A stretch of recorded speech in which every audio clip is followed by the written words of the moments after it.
Hello, how are you all? We're starting today's broadcast. The United States should be ready to attack, basically to go to war, if it is proven that the Iranians have nuclear weapons. The big question we're asking ourselves right now is, at this moment, how has it been? Well, we have a poll today, a poll in which we ask if the United States should attack, if you believe that Iran is close to having nuclear weapons. So yes, before it's too late. Only if there is absolute proof. The second option wouldn't be the worst remedy. 3. And the fourth option. Every diplomatic statement says there won't be war while things are still up in the air. Two options are moving forward in parallel. The diplomatic one, but also the possibility of war, which is advancing and advancing impressively. So, well, yes, if it's through diplomatic means, that's excellent. On one hand, because, well, nobody wants a war. Although, obviously, you feel sorry for the people who want a regime change, but maybe it will happen in another way. But from the perspective of war, there's already a date set for the conflict. And it's this coming Friday. 48 hours, that's practically all that's left before the war begins, according to what some leaks are already warning. Question, where is the survey? Where is the survey in the community area? It's there right now. Either way. I don't know if you can send them the link to the survey or the post so they can check it out and, well, go ahead and participate. Look, we're seeing this image at the beginning, but it seems like the image isn't loading properly. That's why I removed it. But anyway, it's even become a bit like a party because they bring music, they bring everything. But obviously, it's also a mourning for the people. They've lost their lives. Not sure, Twitter seems to be acting up. But they share this image today to show that the protests continue, but also to pay tribute to those who have fallen during all this time. People in Iran are asking, well, is it still active this time? Well, it's another city that's being added, let's say, or starting to join in, right? Obviously, the videos can be verified in terms of dates. They could be a few days old or they could be recent. There's a lot of manipulation and a lot of problems when it comes to sharing information. It takes a long time for this situation to happen now. One topic I'd also like to show you is the narrative that the Iranians are presenting, because look at this. Well, in the classic sense, I think it's true. Well, that's the reason. He answered, yes, that's right, this thing here. But that's real? Yes, this is real. Well, this is real. Well, that's what Gruja says, yes. He sees it as a real image. I thought it was her. No, well, look, the point is that it's what beyond whether it is or not. That's what's important here, right? Or the message. The Iranians have been showing this image in which, according to Iranian media reports, that's obviously the vision. Ah, wow, they're not imposing this fake image, or maybe not fake, I don't know, huh? The important thing is that they're showing it to say they're preparing temporary graves for American soldiers, and according to them, they would have 5,000 graves ready. Well, that's the narrative they're pushing over there. I mean, bringing a narrative of conflict completely just about numbers, because no. I mean, let's be clear, the conflict isn't just from one side. There are two very serious sides here. One, a country that, as it's believed, is preparing weapons, nuclear weapons. And to build trust, they say, if you show me you're not making them, we'll open up business and everything will be fine in Santa Paz. Yes, I'll show you. A day passed and you said you'd give me a chance, right? No, I never said that. Sovereignty, no one gets through. I don't know what, but you told me a few days ago that you were going to trust me so I could see that you're not doing it. Yes. Well, yes, but let me check and I'll get back to you. A week goes by, but that's how they are for years. For years saying the same thing. Obviously, it's all a strategy to waste time. If they wanted to go right now, they'd be thriving, selling oil in impressive quantities. They'd be in a different place. We'd be talking about other things, but they don't want to show that for 1,000 reasons. The thing is that everything they suspect, including the Organization of American States, which is this United Nations organization in charge of monitoring nuclear risks, they say, this is really suspicious. Why do you want uranium enrichment at 60% and 440 kilos of uranium, which is enough for 10 to 12 nuclear bombs? When you say you don't have a nuclear program, obviously that's a total lie, right? So does that mean there's a nuclear program and a weapons program? I just used logic because you would have the business of your life for yourself, for your people who are in ruin, but you refuse to show it. So, what's going on? Obviously, there's a total interest in making weapons. Does this justify a war? That's what I'm asking you. Do you justify a war or not? This one? But anyway, what do you know? What's going on? How is this situation developing? There are several issues right from the start with the matter of Iran. First, I think we have to go with this idea that supposedly there are 48 hours just so we don't get ahead of ourselves. Exactly. This weekend, supposedly, that weekend I wanted to fall, I fell in 2022. That would be the day of the conflict, according to what they report. So that would be the moment. Exactly. Well, according to what is known, sources cited by cable news networks say that the Pentagon already has the military operation ready. So it would just be a matter of if tomorrow, Friday morning, Trump decides to do it. You know that if he decides to attack, they're already in position. It's just a matter of him saying go, and within hours we'll see a missile over Iran. They're still analyzing different possibilities. He has plan A, plan B, plan C, even though the deployment is already ready right now. The president has debated this in private. He's still unsure. Has he heard arguments for and against attacking Iran? And while the Iranian and American negotiators have stopped talks, well, it was quite long. The last one, 3 hours, actually 3.5 hours in Switzerland, where not a single agreement was reached. It's a really complicated issue, isn't it? Because in the end, those meetings, there were 2 of them, and they didn't make any progress at all because it was negotiating with a panel.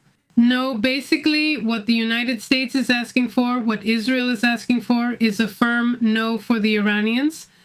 There's an interest in talking, but negotiating isn't really the issue.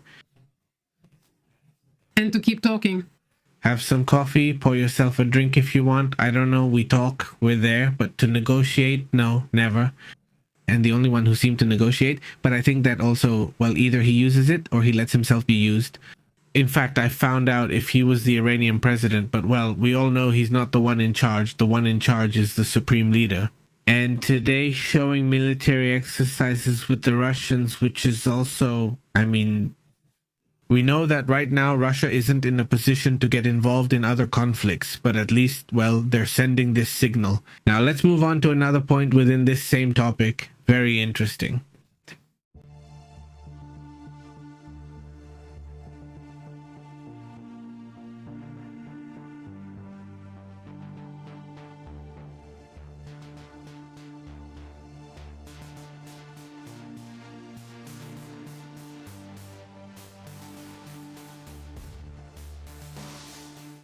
Notice that reports say Israel is on maximum alert, which is what's happening.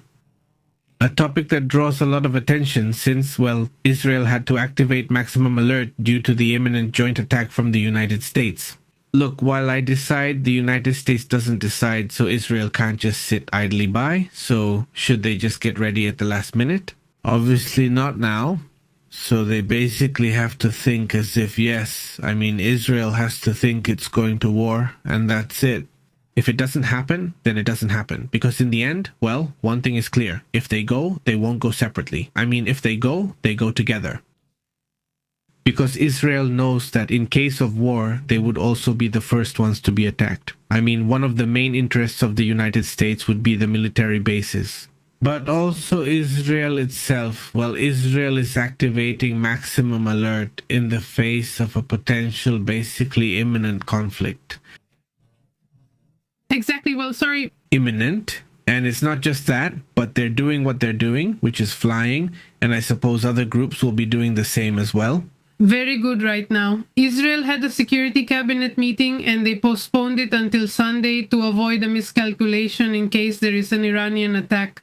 Since the security and emergency services are currently on high alert, well, in the midst of the possible attack by the United States, all that's left is for Trump to approve it. Yes, well, the government of Benjamin Netanyahu increased this military readiness in light of this possibility. No, there are already sources from cable news network Al Jazeera and different media outlets that are already reporting that Washington is close to making this move.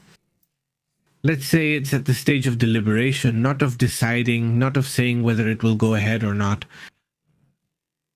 And that's basically it, right? And the Iranians are on the same path. They're also, they are. Let's say their point is, well, basically not to negotiate, right? The point is to just say no, no, no, no, and to drag it out as much as possible. And when they see it getting really close, or actually, look, there are different theories about what they're thinking. Another theory that I mentioned to you today during one of the broadcasts is the miscalculation theory. That the Ayatollahs say, man, yeah, let them attack, because at a time of absolute disunity that's happening in Iran right now, because of everything that's happened against the population, all the attacks, the thousands or tens of thousands of Iranians who have died by the very bullets of the Iranian government itself, right? That's a terrifying thing, he says. What else could unite them more than a conflict with a foreign country, right? Of course, those who are kind of ambiguous, right? Obviously, those who lost family members, they'll never forgive. That's not clear to me, but everyone who might be on the fence, like, oh man, I don't know. The regime didn't do anything to me directly, but I also don't agree with what they're doing. But when it comes to a conflict, are they going to side with the regime? Yes, so what they were warning today is that all the conditions are there for the perfect storm. Because it's convenient for the Ayatollahs. This conflict, if it's short, is also convenient for the United States because of everything that's happening internally. It really feels like the perfect storm, just as they warned today. But be careful, because that mistake of forgiveness, that war could turn into a miscalculation on both sides. Both sides might say yes, yes, yes, let it happen, and when it does, they can't get out of it anymore, right? Because let's suppose that Iran launches an attack and it works out for them. Suddenly they go for it and hit a base where there are actually casualties on the United States side, or let's say an aircraft carrier goes down or something like that. We'd be talking about something else because the reaction is usually extremely strong, right? So if something like that happens, well, it could escalate more and more and more until it turns into a never-ending story, becoming a war of axis. That would be the possible mistake. The impression in Israel is that the moment is just a few days away, even though a few weeks ago they were talking about 2 weeks, and before that they were even talking about up to a month. Yes, but there are also several conditions that could cause delays. Except for example, the meeting of the Peace Council that Donald Trump has with some countries that agreed to be part of this Peace Council, which is the one handling the situation in Gaza. Yes, there's also the fact that the Winter Olympics end on February 22nd and that the holy month of Ramadan begins on Wednesday. This obviously gives it some weight, but we don't know exactly why he's going to leave. There are sources from Israel indicating that Washington requires Israel's defense capabilities, meaning that if they're needed, let's say no. The meeting, which was going to take place this Sunday, was also delayed due to a possible preventive reaction from Iran.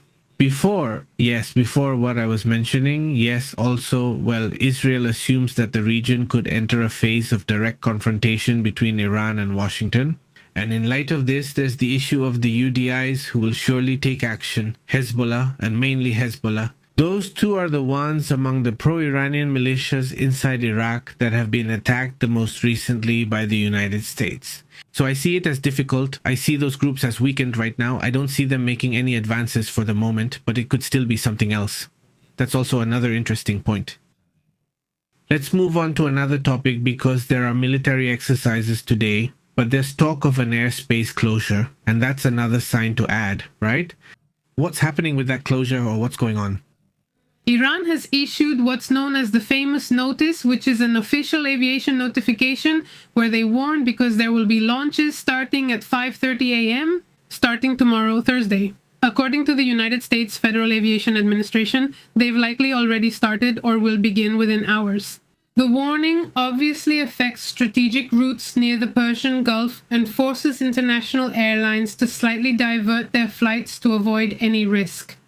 And these maneuvers are taking place during these weeks of intensive military exercises by the Iranian Revolutionary Guard. Today, there was a closure in the Gulf in what is the Strait of Oman.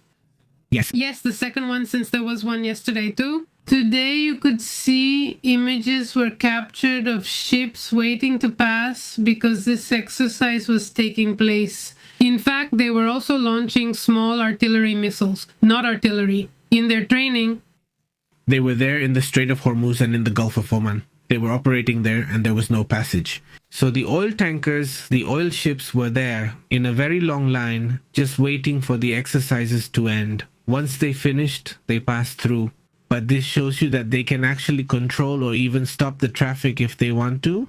That's 20% of the world's oil, so it's something that's definitely concerning in that case. How is the price of oil doing? Today it went up. Today it hit the limit. Let's see if it went down. But today it reached the limit and look, it's about to break it. Look, check it out quickly. If we look at it here, it's this line. Let's make the chart smaller. There it is. It's this green line right here. Yes, let's put this green line right here. This was today. For us, yes, tomorrow has already started because oil opens everywhere, so it's already open. For the 19th, this is already from the 19th and it's up. This is the price limit for the trend to change. If it goes above this yellow line, that's a complete trend change, and that's where we would be. So as long as it stays within this line, it's still, look, exactly in the downtrend. I mean, it's still a downtrend. If we look at it here, you can see it always goes down. It goes down. Even when it tries to break the line, it doesn't and just falls instead. If it suddenly breaks this yellow line, it means it's breaking the trend. And then we might possibly see a price surge, maybe just a temporary one, but it could be a surge. That right there on that line about to break shows that there's uncertainty. I mean, it's like there's tension, but not no certainty that something is going to happen. I mean, if tomorrow or in a few hours, even in just a few minutes, we suddenly see it spike, it's because someone already gave a heads up. The exact tip off already? They already gave the tip off. Yes, it's going to happen. And then people start buying oil, either thinking there might be a shortage or, well, if it drops. I mean, I see both sides here, or it could be an automatic spike. Me. Logically, at first, the price would shoot up. First, because if there's suddenly going to be a fifth less oil for days or months or weeks, I don't know, then automatically the price goes up. For now, it's still unclear what will happen. Let's see. Tomorrow is Thursday. Thursday and Friday. Is someone bringing you the information? No. About what's going to happen, and a lot of things will be said. Maybe they'll say something tomorrow morning. We deserve it, with Trump saying no, we didn't reach an agreement, and the next day he attacks. I mean, you never know. I mean, yeah, those next 2 days could be kind of confusing. Because the least convenient thing in a conflict is knowing what time it's going to start. That's what it's called. It would seem odd if it were that exact, like exactly 48 hours, or starting specifically on Saturday or Sunday, or as mentioned in the report, or if it gets delayed another week. It's already a nuisance, for example, for the Pentagon. All the Twitter or X accounts that are monitoring the planes, they're already considering what to do since they're really spoiling any movement. It's just aggressive, isn't it? See, there they go, the tanks, the cargo planes, things I can't identify, and the B-52s or B-2S, whatever they're called. We're in the era of instant information, aren't we? And democratic besides democratic. So, you find out about everything? I mean, it's not like you have to wait anymore, right? I mean, literally, there are people who are just focused on airplanes, on satellites, on whatever you want. So if you want information, real time about almost anything, it's there, right? So, well, it's really complicated to hide this guy. Launching a surprise attack is hard, isn't it? Back then, the Espasa made a really strange move to avoid this situation and pull off a surprise. In June, when the bombers came in, they made a direct trip so there wouldn't be any from the United States. They arrived, attacked, and went back. I mean, the way they acted was really curious. Anyway, let's move on to other matters, other important topics as well. Subscribe to the channel.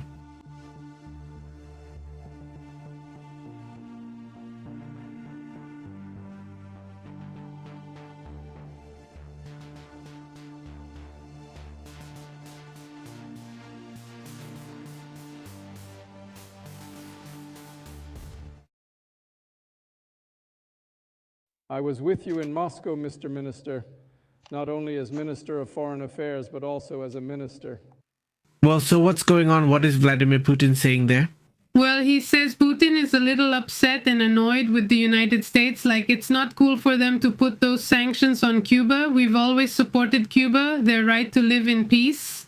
And, well, with the centenary of Fidel Castro, which we're going to celebrate together, you'll see. So today, Vladimir Putin reaffirms his position with Cuba, that he supports them, that he sends them all the good vibes in the face of the sanctions they're experiencing from the United States. And well, what else good did Putin receive at the Kremlin? By the way, we already talked about that. I think it was like 1 or 2 days ago. The Cuban foreign minister was over there in Russia trying to seek help, support from Russia. And well, today he had the privilege, honestly, because not everyone gets to be received by Vladimir Putin, and he was received by them at a critical moment. It's terrible what Cuba is going through, especially the people, the population. And the Russian leader assured that Russia will always be on Cuba's side in its fight for independence and its right to follow its own path. In fact, Moscow called this unacceptable, referring to the new sanctions imposed by the United States. This blockade, which doesn't allow the entry of oil and sanctions anyone who dares to send oil. And well, Cuba's energy crisis has worsened since January, after decisions made by President Donald Trump. By the way, Cubans say that the power cuts haven't just been happening for a year or two. They've been living with these blackouts for 6 years, so it's been quite a while. And Trump, just to remind you, ordered this oil cut, which obviously, since they've already had 6 years of blackouts, that ended up killing Cuba's electrical system. The meeting, well, at least it's going to reinforce the classic idea that Russia supports Cuba. It's a support that's more symbolic right now, right? But, well, I had to say it. If Vladimir Putin said it, he already said it. He got it off his chest. And so far, I still see that the pressure remains strong on the Cuban regime. Yes, it's true that, well, that's also good. By the way, humanitarian aid has already been arriving, and a tanker supposedly carrying 300,000 barrels also arrived. Well, that's its capacity. Yes. Who knows if it was carrying anything? It's not clear if it was oil or maybe gasoline, but that topic hasn't been talked about much right now. Everyone is waiting to see what they'll say. But anyway, it was interesting, this report. By the way, another topic that draws attention is that Donald Trump is putting pressure to maintain control over the island of Diego Garcia. Well, more than an island, it's an atoll, right? I mean, it's a tiny little island, really small. Let me see if I can find it. Look, no, this is Hawaii. That's not it. It's over here in the Indian Ocean. Yeah, around here. Let's see. It's really hard to pinpoint it. Yeah. Really tiny? Really tiny, but I already kind of took a guess and we can sort of place it now. They say if you get it on the first try. And the first one, I'm not going to throw it away, but see you there. Right? Son, for me, tell me if I get it right. Tell me clearly. 9, 8, 7, 6, 5, 4, 3, 2, 1. If you didn't lose it? You've already lost so much, so it makes a 0 and it's going to put you like, oh. I took you from 10 to 0. Did you go too far? Haven't you found it? You tell me, yes. But 10 seconds for me, relax. There it is. There, I saw it. Let's see where it is. There it is. What is that? It's. Where is the land? Well, wait for me. Look, it's just that it's super, super tiny. There it is. I mean. What is that? I do deserve to skate. At least, well, a 9.59. Man. Come on, coach. Come on. Hey, okay. This little spot, this place. These British territories have always been, well, they've always had or have been a United States military base in the United Kingdom, but also with the United States really involved there, actually. There are some extremely bizarre and strange things that happen there. Both in a good and a bad way. In a good way because, well, just imagine the place must be incredibly beautiful.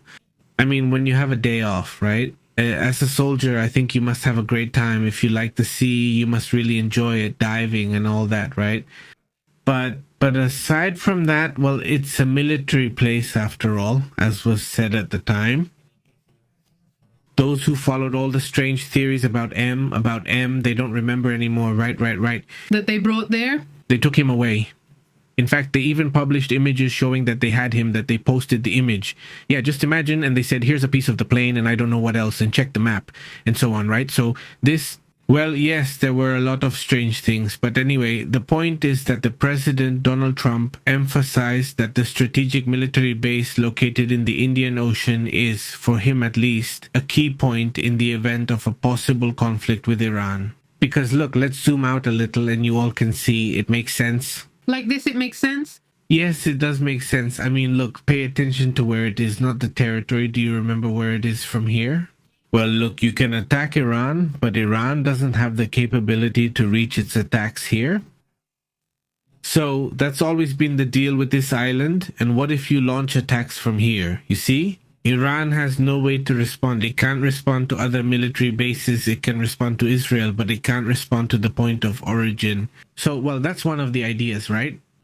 The President of the United States met with United Kingdom Prime Minister Karen Stalmer. Today, they had a call to not give up control of Diego Garcia Island, located in the Indian Ocean, because they wanted to give it to Mauritius. I think that's right. Yes, they want to give it to Mauritius, which is a small country. They plan to give it to them, even though they were staying anyway. And Trump is thinking, what? How will it be free? Basically... Exactly, they're giving the leaders their justification. At first he threw a tantrum without explaining, but now he justifies it. Saying that it's important to use it as a military base to be able to respond to attacks from Tehran if an agreement isn't reached on the nuclear program. Well, everything points to the fact that it hasn't been reached, and in a message he posted on social media on his social network, Trump put himself out there. He stated, telling Prime Minister Stalmer of the United Kingdom that leases are useless with the country, and that he is making a serious mistake by signing a 100-year lease, with whom he claims, quote, rights, title, and interests over Diego Garcia, which is strategically located in the Indian Ocean. Well, that's the comment he made at the time when he found out it was going to be handed over. He raised a huge fuss. Basically, he didn't like it at all. And, well, another thing that stands out, just a point that's been talked about there, I first saw it on Mundo de Conflicto. Then I started seeing other reports of supposed blackouts happening in Paraguay. And so I'll leave it here. I know we have viewers, the community that watches us over there in Paraguay. If there's anyone there right now, let us know. Is it true that these blackouts have been happening, supposedly because of the heat? We've actually been checking the maps and we've seen that there's been extreme heat both in Argentina, Uruguay, and Paraguay. So it would make sense to me that there are sudden blackouts when everyone turns on the air conditioning at the same time. It's tough, but anyway, greetings to everyone watching us in Paraguay. I hope your power's back and the blackout wasn't too bad. Another thing that stands out is this Iranian general. What's going on? Many generals and many people from the Revolutionary Guard Corps followed. This Iranian general's name is Mohammad Reza Matki. And he says that the United States is finished and that they can't do absolutely anything. Even if they deploy 12 aircraft carriers, well, luckily for them, there are only 2. Just 2 of them are there, right? I mean, but the thing here is that internally they have an issue. That's what they wanted. They wanted to feel attacked so they could play the victim and say, well, some people will support them and they won't lose the absolute support of the population. That's what this general named Mohammad Reza Natiki tries to do, who makes this comment on television, some television stations over there, and that also draws attention.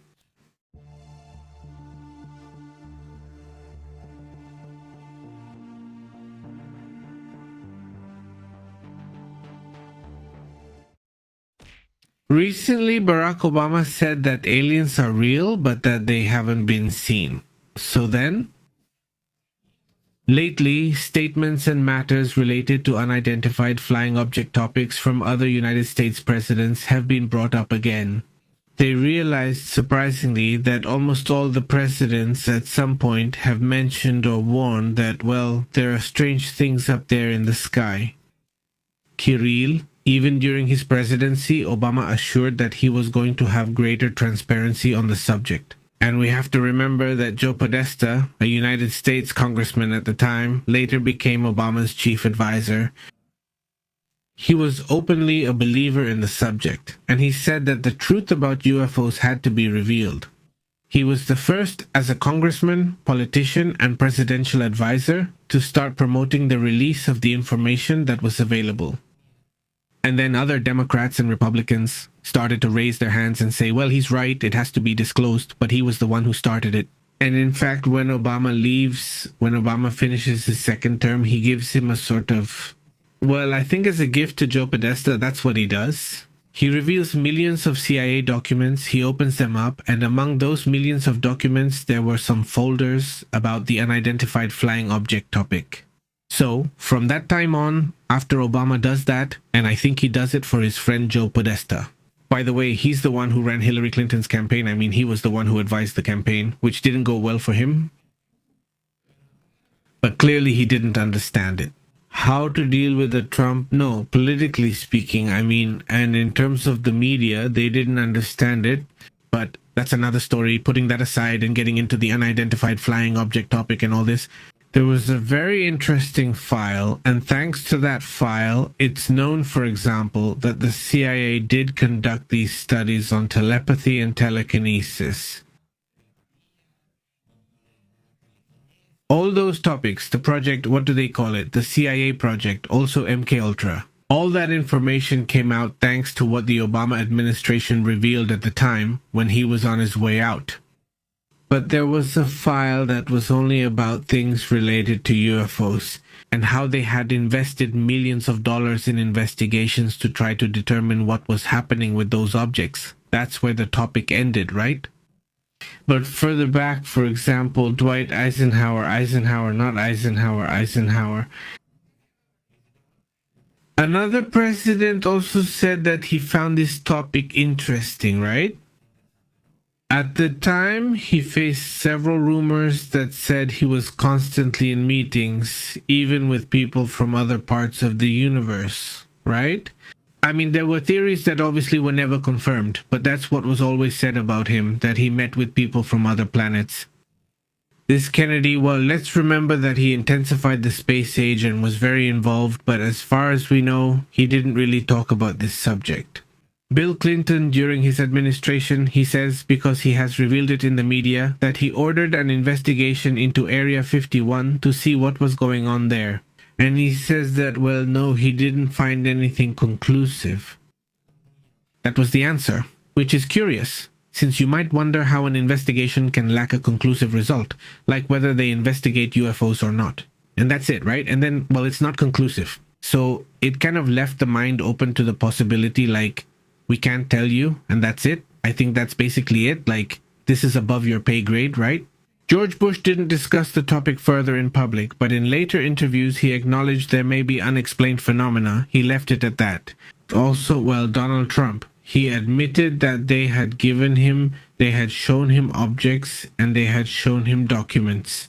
But despite that, during his first term, he still showed skepticism on the subject. And in this second term, supposedly, that's what a documentary director who has people close to Trump's circle has said. He says that between the World Cup or afterwards, there could be an announcement in which they will talk about that topic and about what the United States supposedly knows about the subject with Joe Biden. Offices were created within the Department of Defense to study the guards. Officially then, like all the presidents, of course, and several other offices just in charge of studying the subject.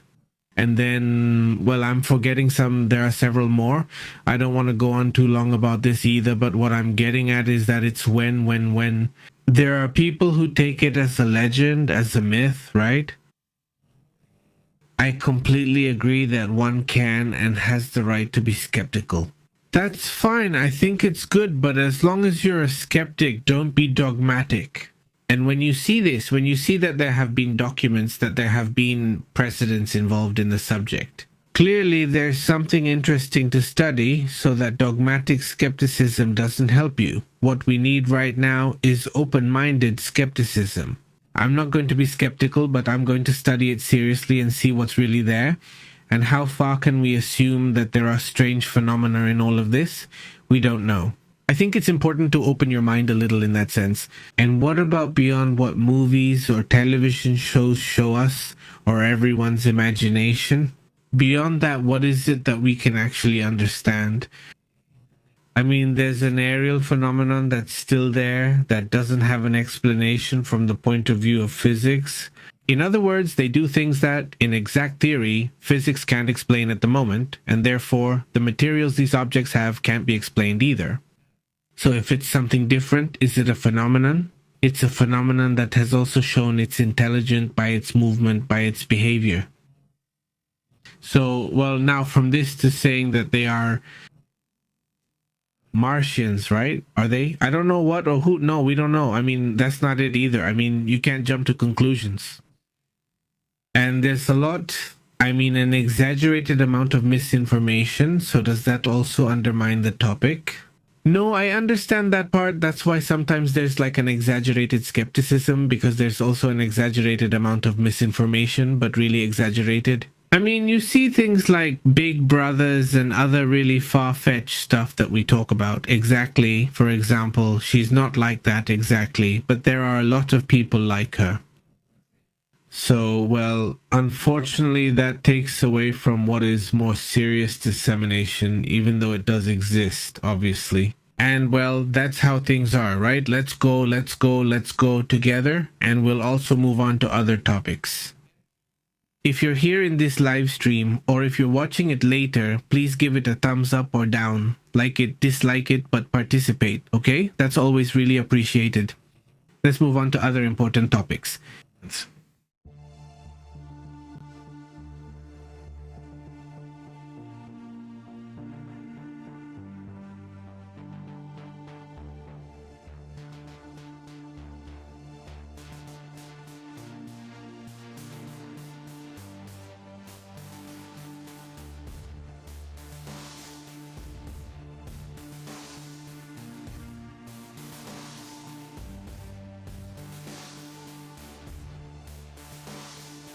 Do you remember the case of Nancy Guthrie, right? This woman, the mother of a television host. Well, she's famous. And in the United States, by the way, she's still missing, and now they're starting to look toward Mexico. This post we're seeing was published by the same searching mothers in Sonora. Look, it just says, and we ask for the support of the public to share the search notice for our missing people so we can bring them back home. If you have information on their whereabouts, you can call the number anonymously. Your call is completely confidential. The photo of Nancy Guthrie disappeared in Tuctuxo, Arizona on February 1st, 2026. Look, well, there was. Before continuing with this point, there was information that they were going to take DNA from the gloves. What happened with that? Well, do you remember those gloves that appear in the photo that was captured by the doorbell camera at Mrs. Nancy Gutierrez's house? Well, it turns out they found them, but the DNA they took, well, according to the lab, isn't in any record of what it is. Criminals or people who have done something not in the FBI's records, I mean on a national level, no. So with that, they don't know who it is. Just imagine, they already have the suspect's DNA, at least because They also don't know if that's the exact glove, right? Maybe it's someone else's glove that just looks the same. But it's a strange glove, so is that why they think it's the glove? I mean, it's a glove that's not very common. A strange glove, but it's a glove that's sold at Walmart, so it's not that hard for someone else to have it. The backpack is also from Walmart. And, well, the FBI has just contacted the Mexican authorities so that they can help them in this search for Nancy Gutierrez. And so the person who supposedly took this lady, today it was reported that the FBI made contact. And police sources involved in the investigation report that the FBI has contacted Mexican federal authorities to inform various law enforcement agencies. So far, there is no information. There are no solid leads. Difficult.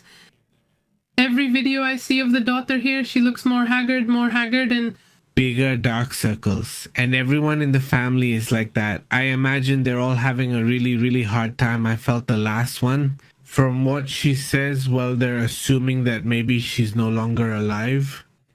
Well, if the lady needs medication and they disconnected her pacemaker, it's already been 3 weeks, really 3 weeks. But it's like saying, I mean, whether she's alive or not, that's basically what I felt. The message wasn't clear. I mean, not clear information, like where is she? You don't know anything. If I've talked about the FBI, well, there's also this. This case is not a case that is currently being disclosed by this United States agency, in which the Miami FBI is offering $1 million for information leading to the capture of Andre, also known as Hizo. He is the leader of a Haitian gang.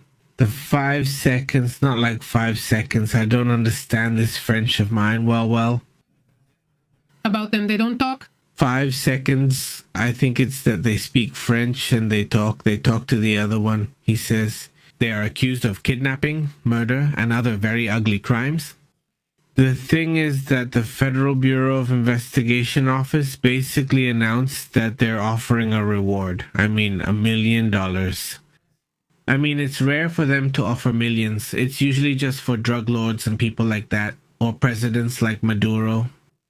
Well, Andre has been identified for a while as the leader of that gang. No. Yes, well, according to reports, the case that triggered the legal action in the United States is related to the kidnapping of a United States citizen in March 2023 in Haiti. You know this has happened a lot.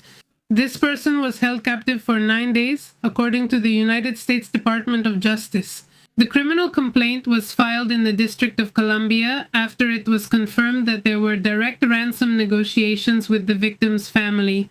The FBI maintains that Andre personally participated in the calls to demand the ransom payment and threatened the victim during captivity. Well, it's a topic that came up a lot, especially in the early years when the president fell, the president who was killed, this young man, just so you know his name was, and several people who were dedicated to helping from Christian communities were kidnapped. Yes, I remember. Well, there is this individual. They are offering $1 million for information that leads to the capture of this person, right? This is an important part of what's happening. Let's move on to other matters. There's an issue with this Zuckerberg that caught my attention. Today, he's testifying about the effects on social networks, especially on minors. That stands out. It's part of what's happening with Zuckerberg, with the chief executive officer.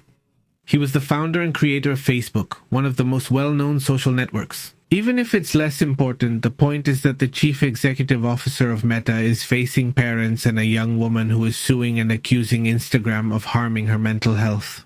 The verdict could open the door to more multi-million-dollar lawsuits against other social networks. A few years ago, they investigated and the results came out. They knew it was addictive, and they didn't care. They still kept Instagram the way it is.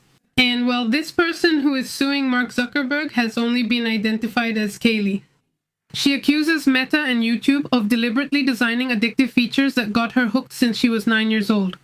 Now, according to the testimonies, Instagram was used by young people for several hours a day, even spending more than 16 hours in a single day inside the app. Zuckerberg, what he said today is that, well, he defended the company, stating that they manage youth safety in a reasonable way, and he denied that there is conclusive scientific evidence linking social media to mental deterioration. Well, there it is, right? That's what they're revealing. Obviously, it's going to be very interesting to follow these debates that are going to be opening up. On one hand, you say everything can be addictive, right? Yes, of course. I mean, everything can be addictive. I mean, if you watch a cartoon or a series, everything is made so that you stay and to entertain you, and so that you spend as many hours there as necessary. But at the same time, there are limits, and especially if you're focused on minors, because an adult still has more awareness, has more things to do, obviously like to be getting hooked on this radio.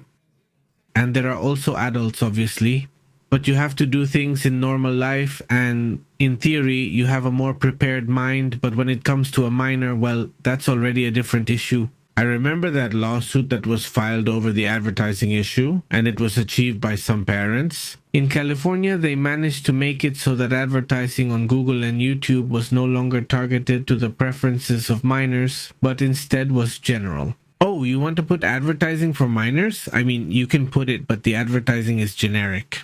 I mean, it's like, whoever it reaches because they used to say like the ads would be very specifically targeted to a certain taste, and so it would be very easy for that product to catch their attention. Well, because of that, a law was passed, which by the way was called the Apocalypse. That entire era, based on everything with the whole Islamic State of Iraq and Syria situation. They were also doing terrible things on social media, and that affected things for years. For almost 2 years, almost all the content channels disappeared during that time. At that time, it was really complicated, but those were the law changes that have been applied. It's been like 6 or 7 years, so it's been a while, that's for sure. It's been a while. Well, let's move on to other interesting topics as well.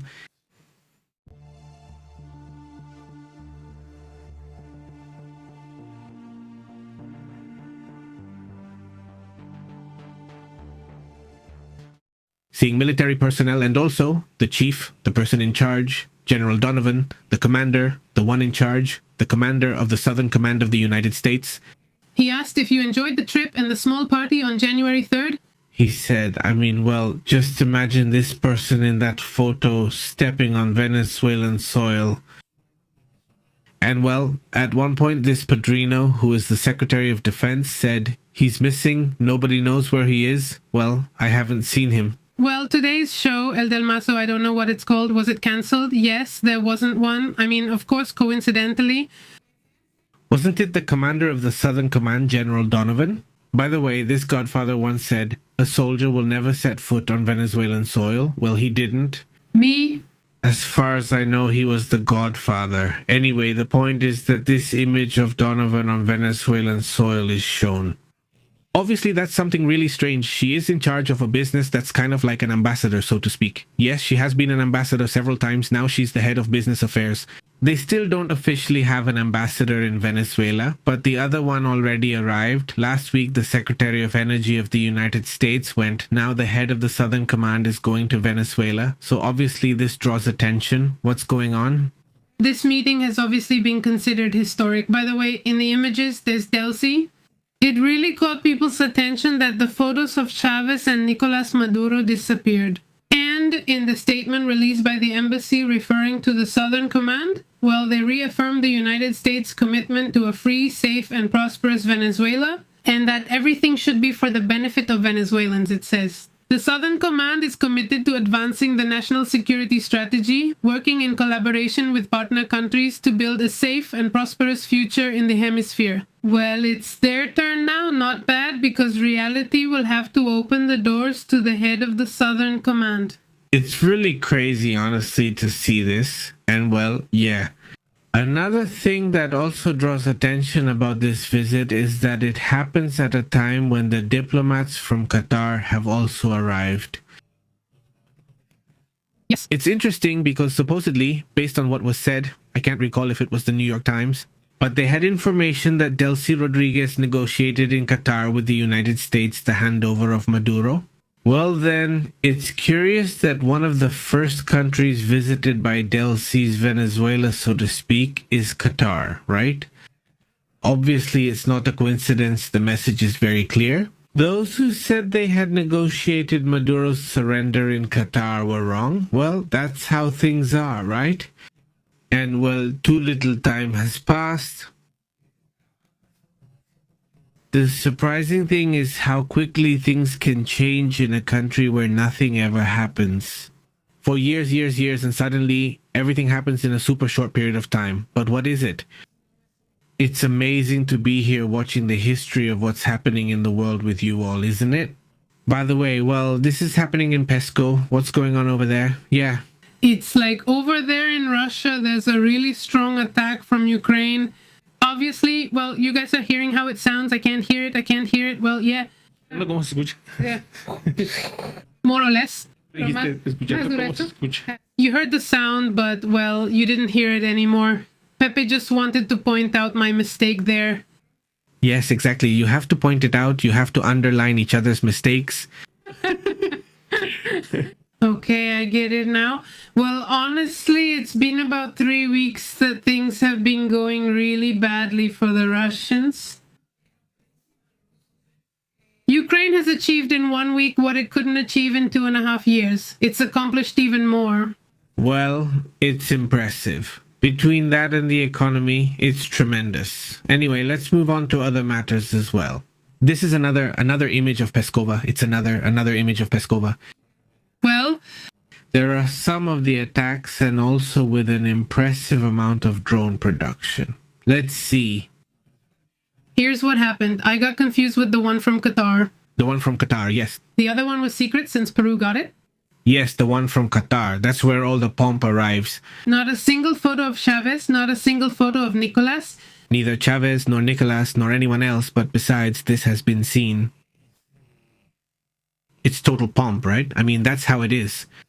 No, check out the music and everything. I mean, yes, we welcomed her really well.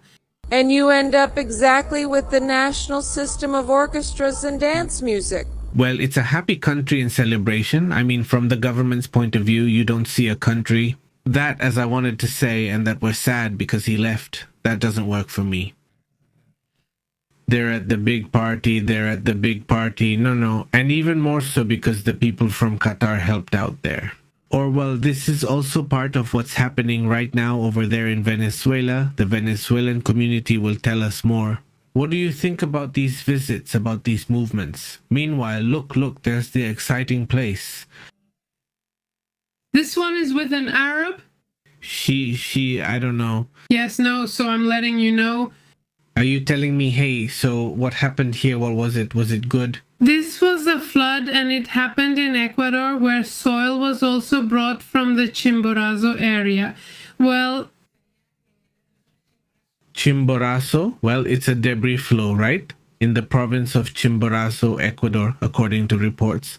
Well, that's where all the water comes down with the pieces of rocks in Ecuador. A big greeting to all the community watching us over there as well. Well, this is an image that's unique that we've already shown here, and I think this is about the third time we've put it up. Yes, but I love it. Every time we show it, it's just amazing, really. I mean, in a good way, it's really an achievement for humanity, honestly. Obviously, I wasn't part of the project, but it's an accomplishment we can say belongs to humankind. This image is extremely expensive, but more than the cost they talk about, they always say, it's just that this image. It took them 9 years to be able to carry out the project so they could travel to this one. Well, it's not a planet, it's not for Pluto, not to reach Pluto in these mountains and be able to capture it. It cost about 3 billion, according to what they say. No, that's about the cost, but it's more than just the cost. It's simply the achievement of having the possibility to see other planets with that image quality, right? I mean, that too, well, I find it super interesting. And, well, so what else? What else do we have there? Let's go to another image. I think another image is from a comet. It's a comet. That's inside, like an image of a comet. Of a comet. As if you were standing there, basically. And it goes. It's super crazy. Yeah. It looks like the wall. This one made of logs, yeah? Yeah, it looks like the wall. The wall isn't the wall. It's good. It'll be like light that you can see like a flash. That's without knowing the reactions. That's a photo taken by Rosetta. Do you remember Rosetta? Yeah. Rosetta is the one that captured it. This image is from the Rosetta spacecraft during its visit to Comet 67P, right? That's where it lives. That's where the little prince lives? Not the little prince, exactly, yes. Well, that's where the man who does calculations lives. The serious man is the man. Don't be fooled. This is a man, a businessman, and he doesn't have time for nonsense. In the book, yes. In the book at first. Yeah, this image is what it is. This image is, oh wow, it's a plague, Morocco. There are the famous locusts, and not the ones you eat. Well, you can eat these too, but not like the ones from other places. Montona. Well, a lot of these things happen there. Morocco. Well.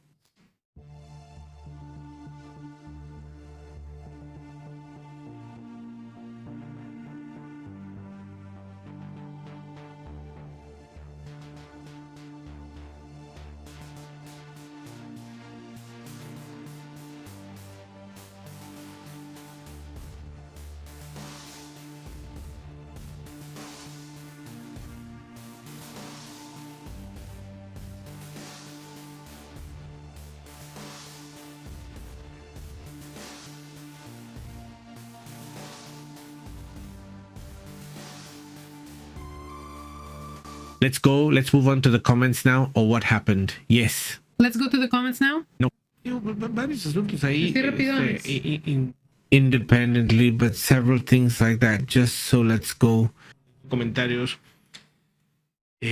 Pues Siria, no, que está trying to rebuild themselves. And all this, and then they did a more advanced amnesty because they had already done a first amnesty, do you remember? But this time they exclude serious crimes and also reduce the sentences for common inmates. I mean, they're trying to unite their country. It's a country that, well, was divided.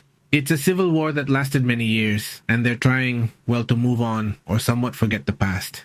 No, with certain exceptions, but yes, it's a very interesting topic. President Ahmed is Ahmed al-Sharaf, that's his name. And well, although he is an interim president, he has been trying to, well, yes, to do that, to unite. He already managed the Kurdish issue and he has secured loans from the International Monetary Fund. So interesting things are happening there. By the way, another topic is what happened in Germany. yes, there was a cyber attack on the German railways yesterday afternoon, Tuesday, which paralyzed them for a while. Yes, yesterday, Tuesday. No, today, Tuesday. No, today is Thursday. No, today is Wednesday. Today is Wednesday. It was yesterday. Yesterday, Sunday. It paralyzed the train information systems for several hours, as well as the ticket reservation system of the company. And well, according to Deutsche Bank, they reported that thanks to the defense measures they have, they were able to prevent greater damage. I mean, it could have been worse, and they were able to return to normal relatively quickly. The cyber attack affected an application called Bank BD Navigator, which is a bank website that basically allows you to make transactions. So who do you think could obviously be behind this attack? Well, as always, they suspect the Russians. Well, today we were talking about this mention that the United Kingdom made about attacks and cyber attacks and all that stuff. But like I said, it's always the same. I mean, whenever they make statements like this, they're always general and never say what the attack is. This time, though, they're actually doing it, right? Yes, well, do they suspect that? They're saying it because sometimes that's just how it is. They never want to say it, but I mean... They say it was an incident, was it? I don't know. At least this time they're admitting it. This is the new president of Peru, yes. Yes, it's just that they just chose him. Nothing? Okay, quickly. Jose, another one. Jose Maria Valcasa. He says when they asked him about the law that prohibited minors from getting married from age 14 and up, there's no impediment. Everyone has sexual relations because they're with students. Oh, damn. Let's see. How did he rehearse?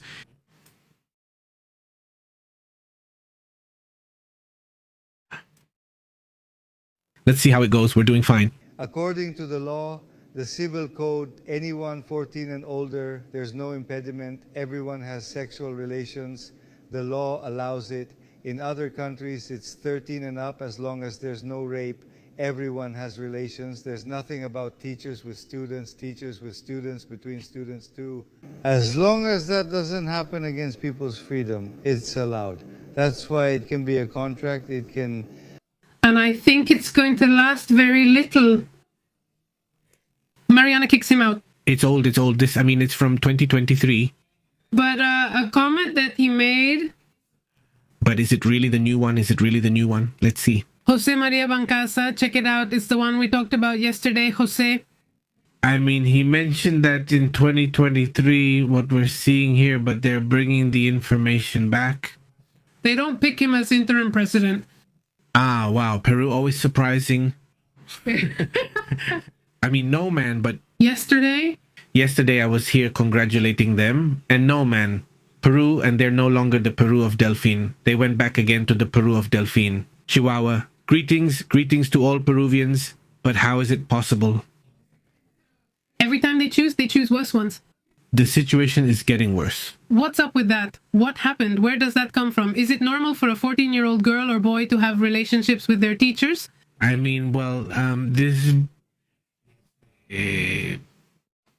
it's crazy. It's really crazy. Let's see. It says... Okay. It says that's exactly how it is in Mexico, but people don't talk about it. It says... Greetings, how are you, Jose Gonzalez? Thank you so much for the like. 313-303. Thank you very much. Greetings, thank you, greetings, it says. Yes, you can see them. In Peru, they're joking around. The assembly with very low approval ratings, and for which nobody voted. They changed the president as if they were changing houses. Basically, yes, you can see them changing as if they were socks. He sends greetings and says, I didn't understand him. Someone to translate. He says, no, then not really. Greetings again. Better not even try to understand him. This person is really crazy. He says, Rosalinda, how have you been? Good afternoon. Greetings also to Mauricio. How have you been? Greetings to Satacama. Greetings to Satacama. That's cool, Mauricio. How's life over there in one of the driest deserts in history? No, yes, but in the world? Says Sarate. She's just like my wife. She remembers everything like an elephant. If you want to remember something, just tell my wife. She knows the names of my family in Mexico better than I do. And Wyckoff says that's actually true, but it's not really the reality. But it's not encouraged. Yeah, I mean, we're not stupid. We know there are people who will do it, right? Who will have relationships with minors, but you don't go around spreading it, right? And it's not like it's right, not right. I mean, because we're talking about a teacher, someone who's 30 or older, right? And a minor, well, no, obviously. Even if they were 20, I mean. Yeah, even if they were 20. He says, I see Astrid looking sad or strange. Does anyone know without speculating if she's okay? Is it about being angry? Because I have allergies. There's something here that gives me allergies. I think that... Why are you looking at me, right? I think it's the fan. Pepe puts a fan there because it's needed, because otherwise it feels stuffy. But I feel like that Dawn fan gives me allergies. But no, I'm fine. I'm perfect. I'm at 100. No, but yeah, well, yeah, take care of it because, I mean, just in case, you know. Well, if I use a lemon so it shows, no? No, but I've seen you do it before. I mean, so... Why does it itch? I mean, you know, yeah, you take care of your eyes.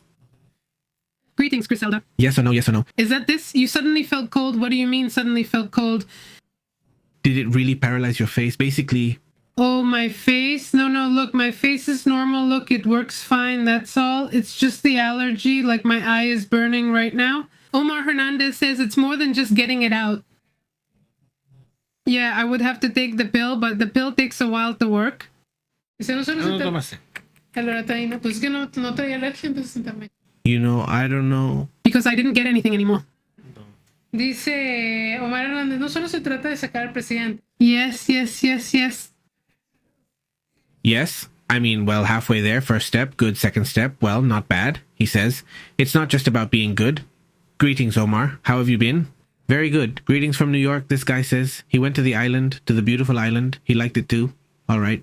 Yes, I mean, he's from the Ames Club, not the same club, just like Evo. I mean, I'm telling you, is it really tough or... He says, where are you? Estrellado says. I'm in the secret city, he says. I have nothing to do. I named it, yes. Its left side is Air Street. The fan says yes. Maybe. Yes, maybe. Literally, the fan is pointing at my feet. I mean, it's not even like it's not... But I can feel it. Greetings to Danny. In terms of concerts, not even I... When I do this? Not even I feel it here. When I lean forward? It's all open space. No. Well... I don't know why you won't do it, she says. What did you do? Was it the shampoo?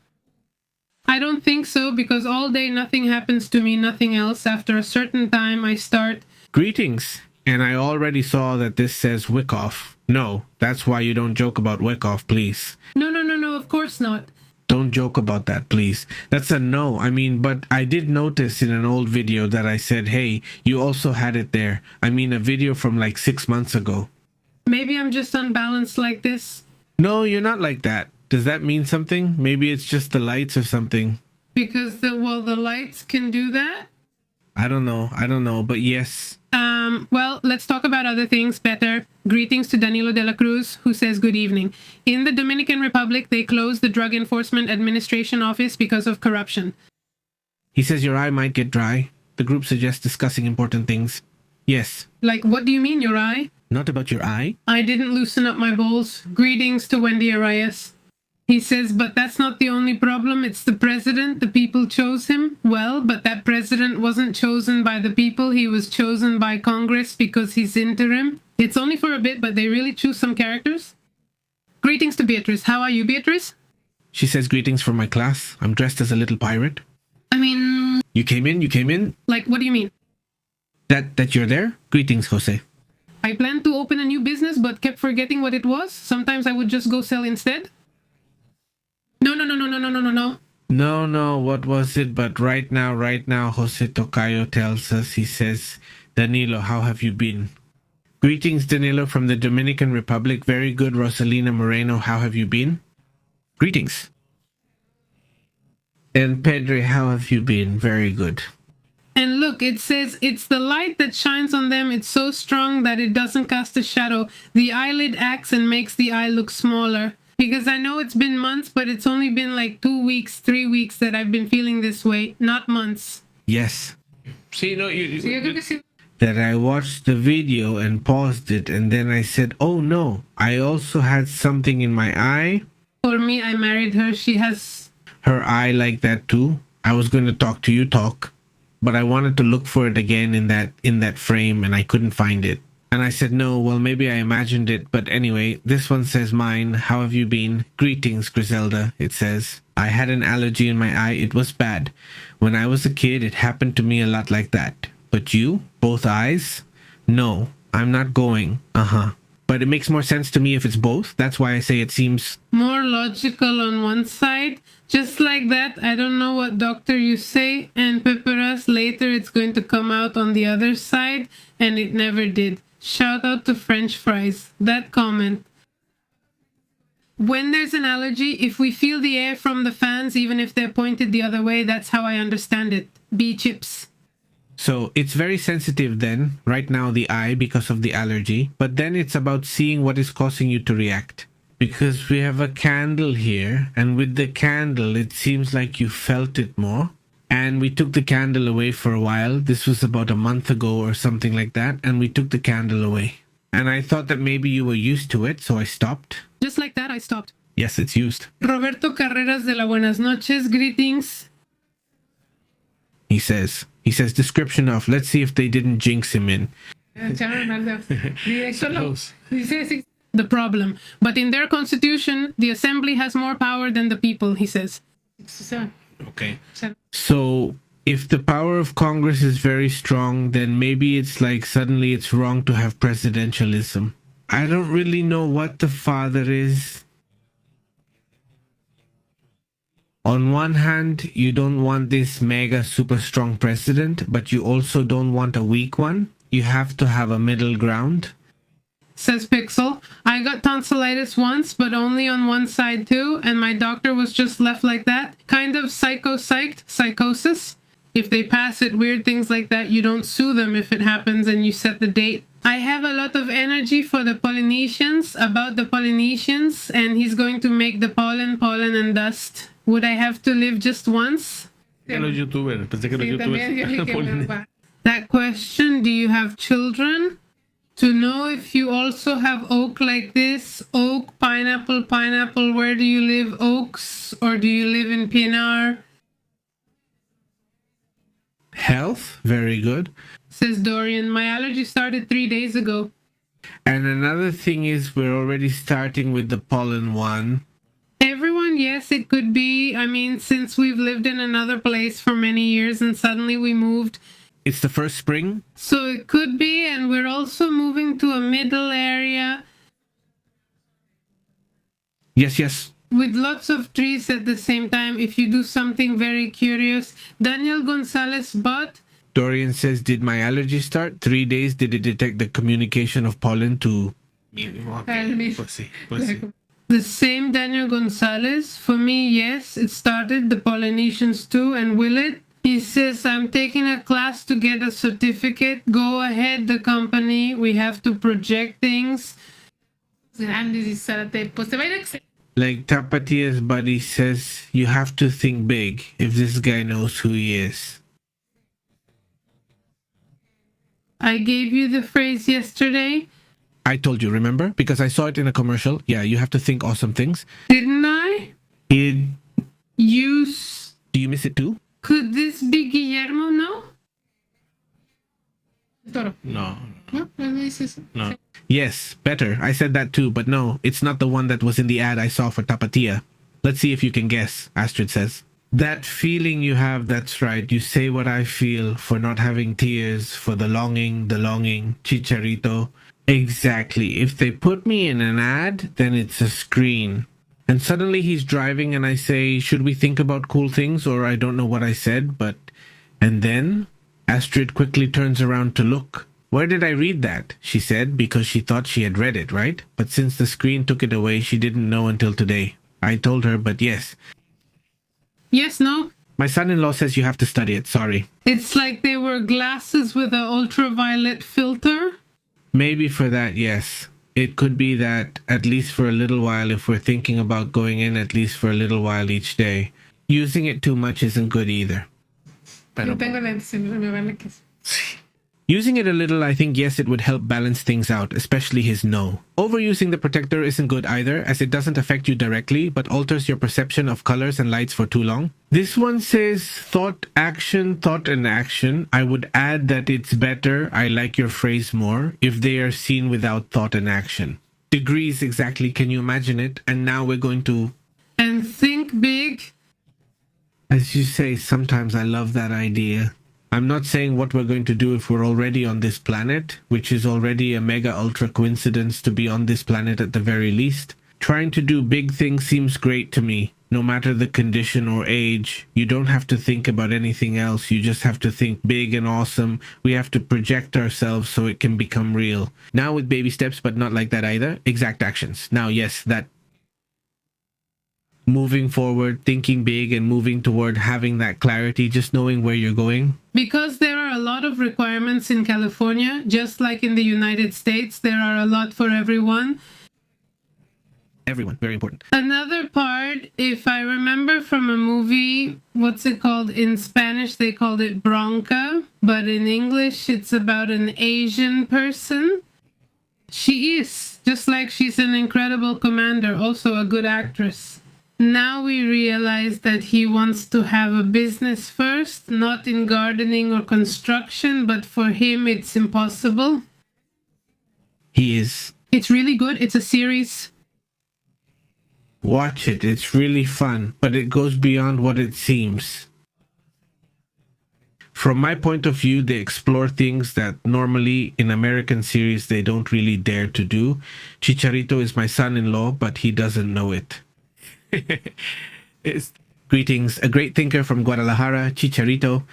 So that Tapatia is really unfaithful? Well, let's say as much as you know they can be. Greetings to Dorian CPP. What do you think about the Mercedes-Benz engine that cheated with its engine for 15 extra horsepower? This is chaos today in the FN.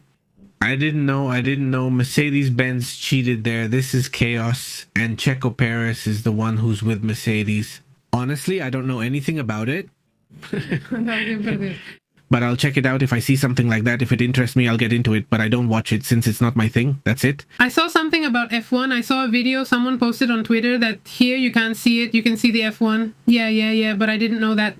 Yeah, it's really strict. I mean, they have certain rules and you have to follow all of them. And if you miss a step, they can disqualify you. Well, I'll check it out. I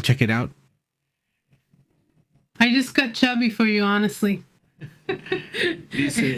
Saludos. Greetings to Danny Villar, he says. Imagen Pensamiento, greetings to Benedicto Villegas. Roble asks, where is he? Tapatia, Panterita, she didn't come today, but she did yesterday. She did come yesterday. Actually, we were talking about the Terrians. Yes. Greetings, by the way, to Ale Estrelita. Greetings to Ale. To Ale Estrelita. She's not here with us right now, but we send her a big greeting and hope she can come visit us soon. In about 2 weeks, we have a live stream scheduled with her, the beginning of the year live stream that we always do with Ale. Well, it's scheduled for the end of the month, It'll be around then. Greetings to Marifer. Hope you get better soon, Marifer. Marifer, well, a big hug. Hope you're doing well. And to the whole community, like Marilena always says, right? She always comments, but I haven't seen her today. She always comments. A greeting to the whole community for anyone going through an illness or any situation. Sending a big greeting from here, he says. Don't worry, he says. She's probably fine over there, he says. Yeah, maybe she'll show up later. Yeah. Good replay. Greetings to Novak's dad, he says. He went with a donkey. He says greetings. Checo says, he uses a Ferrari engine for the street, while Cadillac, which is developing its own engine, has Antonelli. They've been extremely fast in practice, says Adasso. He knows greetings, he says. Yeah, if they know, it's already been negotiated. Dorian, they're going to change the fuel compound for him, and he has until August to fix the problem. Ah, okay, they did it that way so it wouldn't be a scandal, you see? Okay. Yes, it does help. It has an impact. You're lucky. Well, just imagine, it's like if he's a furry and his name is revealed. Very long story. Basically, to sum it up, it's like someone who dresses up in a mascot costume. Of some. Little animals, something like that. And then they have events and get together and play like you're the cat and you're the whatever. With their generations. Did we miss out on more of our childhood, or were we so happy as kids that we want to keep going? Maybe not, because now it's about having little figures and they're rare, and if it's a Pokemon, it's worth who knows how many millions. Just a little drawing. Luis Hare, how have you been? Very good, thanks. Greetings also to Rublox MX, how are you? Checo Perez, he advertises these clothes, tons of ads in Guadalajara, but he doesn't get in any car, he says. Yeah, it's a bunch of, I don't know. A bunch he's become really popular among advertisers. She really reminds me of Lorena, the one who played golf. Do you remember? She also does a lot, you know? Also from Guadalajara, who won the top prize and then left after work. It's interesting because she says she reached #1 in the world. Yes. And you say, okay, I'm retiring as a boss. And well, I mean, she had her dream of, hey, being a mom, dedicating time to that. Do you really mean it? How interesting, right? I mean, because it's also okay not to want to cling to just being in first place. Yes. I cling to being in first place all the time, but I got to the point, I don't know. I mean, I find it interesting. I find the decision brave. To me, yes. I mean, maybe that's it too. Maybe she didn't like it that much. Could be, right?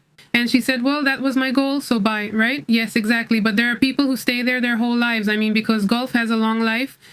Yeah, it has a long life. I mean, not everything is about being #1 in the world, right? It's like, I'm not saying there aren't other things, you know? I mean, in the end, it's going to be in history forever. What Tapatias says, Pioneer Ochoa married a top Aeromexico executive. Oh, okay. And in one of those cases, I mean, she's still a public figure, you know? She could come back in many other areas. Not in golf, I mean. Yes, well, I think she has a non-governmental organization for some kind of aid, something like that, but no. But they were telling me that in sports, I mean... Me? She's still very young. I mean, I feel like she still can. Well, I mean, there aren't 30-something. There's no other... 15 horsepower. You say, oh, like 40... 4, Mom, you have it, right? 4. She says, you just live? She says, no, yes, more or less, she says. Luis Fede, good morning, friends. Working in this heat, it's going well. Yes, I remember when in Monterrey, maybe with my cheap shoes, the street would fall apart, says Luis Fede. Yes, I have. I've heard stories like that some... With the heat? Yeah, that suddenly they start to melt. Yeah. He says, you become a furrow. In English, it's furry, which means hairy, but it's a person who's passionate about anthropomorphic animals. I mean, they have a human body, but with fur, right? I mean, they don't walk on all fours like Bugs Bunny. Bugs Bunny, that is, animals with human characteristics, like walking on 2 feet, talking, and wearing clothes. Yes, I mean, basically a cartoon character. Isaac Del Toro? Who is that? Let me check. Just a second, Isaac. Oh, the bike guy. Is he also riding on the flatlands? I already thought it was a Del Toro movie. Right? Isaac Del Toro, the Mexican cyclist. Yeah, they're in it right now. They're in the race. I don't know. Look, you know, right? In Saudi Arabia, right? Which one of the two? But he's around there. Right. And today he became the leader with an advantage of I don't know how many seconds. He's doing very well. Excellent. Which is surprising since there weren't cyclists like that before. At first, yes, there's a lot of cycling in Mexico, and they participate a lot, and several of them are involved in international events. I mean, as part of teams, yes. I mean, like the peloton? Like the peloton, exactly. So, I mean, Colombia has already produced several very important figures here. I mean, here we have Alcala. Wow. Colombia with those mountains too. Yes. Yes, but here in Monterrey, there are so many amazing teams, and many of the people who lead them are champions. I mean, well, they were champions, right? There's this guy, R. Rosendo. Not Rosendo Ramos, just Rosendo Alcala. Obviously. And I don't remember who else, but there are several schools here, says Teresa Rodriguez. I really like costumes, especially vampire ones. Is it cool to dress up like this? I think it's fun. It's one of the reasons why I find Halloween super fun. Yes. Yes, it's fun. Yes, honestly, it is. Says Francisco Arce. It's about a fandom and subculture focused on creativity, art, and fictional characters, where members create their own personas, meaning alter egos. Exactly. I think you have Farage, you know too much. But, well, yes, it's good to know about everything. Yes, he says. Did you hear about those who now qualified by half a centimeter in length there? No. I didn't know. But you heard about the wolf dog that got in the... I'm sure he did know, says the skater. Hey, how did Donovan do? Teresa? No. But how did he do? Well, they ended up in the 20s. No, well, you're already talking. Really low levels. Yes. In Mexico, they're really lacking a lot. There's not much support, right? They really struggle a lot? He says, hello, what do you know about the coronal mass ejection from the cannon? Marco, the one I missed. Hey, I missed it. And we're always on the lookout for those alerts. And I didn't see it. I'll check it later to see what happened, he says. Well, let's go. Let's go, guys. Remember that we're on WhatsApp and Telegram, and we send you the live notifications immediately, but we're also on Facebook and Instagram. Thank you very much. Have a great night and take care. If you're watching this another day, go ahead and leave a like and a comment too. Thank you so much. A hug. See you later. Best regards. We interrupt your regular programming. Well, thank you for tuning in. The truth is... This is Pepe Leaf. The truth is intense, pure. The unusual is real pure. We analyze it here. Global perspective. Don't miss out. Connect to the Pepe Live channel. Controlling the signal. Pepe and Astrid telling it like it is. Raw journalism. Here, it's respected. Turn on the alert. Don't lose track until next time. Yes, sir, we're taking attendance. Subscribe. Pepe live in the house. Don't miss out.